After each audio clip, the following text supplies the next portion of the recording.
நம்ம எல்லாரும் நினைக்கிற ஒரு காரியம் என்னன்னா, நான் ஜெபம் பண்ணின உடனே தேவன் எனக்கு அந்த அற்புதத்தை செய்யணும்.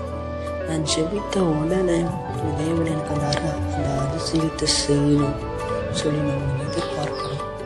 ஆனால் சில நேரங்கள் தேவன் நம்ம ஜெபித்த உடனே அந்த அற்புதம் தேவன் செய்ய மாட்டான். காத்திருக்க வைப்பார். காத்திருக்கனால அந்த ஆசீர்வாதங்கள் எனக்கு நடக்காது, என் தேவன் அந்த ஆசீர்வாதத்தை எனக்கு செய்ய மாட்டார் என்று சொல்லி நம்ம நினைக்கிறோம். அப்படி இல்லை. தேவன் நம்மளை காத்திருக்க வைக்கிறது காரணம் என்னன்னா, அந்த ஆசீர்வாதமானது அந்த ஆசீர்வாதம் உனக்கு மட்டும் ஆசீர்வாதமாக இருக்கக்கூடாது. அந்த ஆசீர்வாதம் மூலமா உன்னை சுற்றி இருக்கிற ஜனங்களும் ஆசீர்வதிக்கப்படணும். இதுக்கு உதாரணம் என்னன்னா, இப்போ ஆபிரகாமை நம்ம பார்க்கிறோம். ஆபிரகாம் தேவ மனுஷன் தான். தேவன் வாக்கு கொடுக்கிறாரு, நான் உன்னோட ஜனத்தை, நான் உன் சந்ததியை ஆசீர்வதிப்பேன், உன் சந்ததி வானத்து நட்சத்திரங்களை போல உன் சந்ததி இருக்குன்னு சொல்லி ஆண்டவர் வாக்கு கொடுக்கிறாரு. ஆண்டவர் தான் வாக்கு கொடுக்கிறாரு. ஆனாலும் கூட தேவன் அது டக்கு நிறைவேற்றல. ஆனா தேவனால முடியும். தன் வாக்கு கொடுத்த தேவன் அவர் பொய் சொல்ல ஒரு மனிதனால மனமாற ஒரு மனமுத்திரனும் அவர் அல்ல.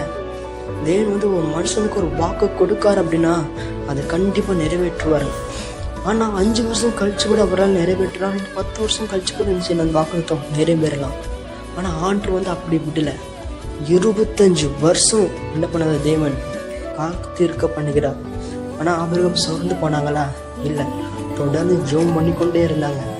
அன்னைக்கு 25 வருஷம் கழிச்சு தேவன் அந்த ஆசீர்வாதத்தை ஆபிரகாம் கொடுக்கும்போது அந்த ஆசீர்வாதத்தின் நிமித்தமா ஆபிரகாமும் நன்மை அடையதான். அது மூலமா இந்நாள் வரைக்கும் விசுவாசின் தகப்பன் அப்படின்னா நம்ம எல்லோரும் முதல்ல சொல்லுகிறது ஆபிரகாம தான் சொல்லுவோம். இன்னைக்கு உன்னோட வாழ்க்கையில நீ காத்து இருக்கிறது நீ சந்தோஷம் ஒரு பக்கம் நீ எண்ணு.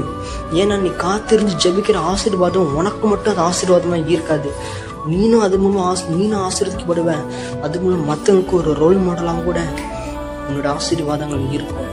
அதனால நீ காத்து இருக்கிறத நினைச்சு நீ ஒரு நாளும் சோர்ந்து போகாத.